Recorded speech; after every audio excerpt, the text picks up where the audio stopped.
Exactly 1 week after 5 alleged suspected robbers were gunned down by the Namibian police in Okahandja, the Namibian police have finally released an official crime report giving their version of the series of events.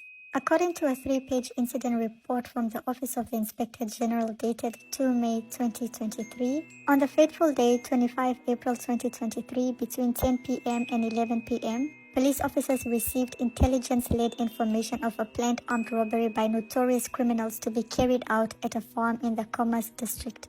The same robbers were allegedly also planning a similar robbery at the S.J. Slot gambling house in Okahandja. 3 officers allegedly responded to the call and pursued the suspects from the Windhoek-Okahandja roadblock to Okahandja, where the suspects allegedly disappeared.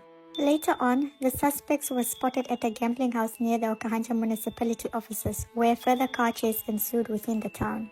During the process, the suspects allegedly shot at the pursuing police officers, which triggered an exchange of fire. While the getaway car was still driving, the police officers allegedly saw one of the suspects jumping out of the vehicle and running into the nearby riverbed where he disappeared.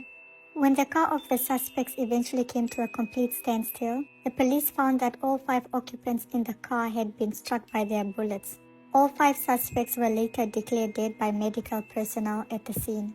They have been identified as Abed Andreas, also known as Kope, Flavianus Kaluapa Enjala, also known as Kalu, Marius E. Pinge, also known as Jackie, Malakia Iyambo Kotokeni, also known as Brown, and Eric Martin Akawa.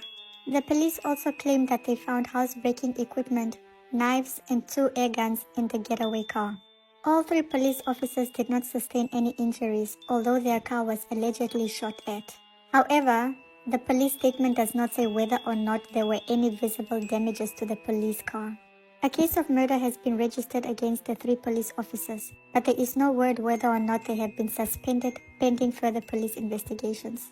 A case of attempted murder and malicious damage to property was also registered at the Okahandja police station against the fleeing 6th suspect. However, the police have not released the identity of the 6th suspect, although it is reported that he is still at large. The incident report further announced that the post-mortem is completed and evidence collected, but that further investigations into the cases are still ongoing, including forensic investigation on the vehicles, mobile phones, firearms, and the items found in the getaway car. In what some say is an attempt by the police to further vilify the 5 suspects and sway public opinion, the police reported that the men who were gunned down had a combined 24 pending cases for which they were arrested and granted bail.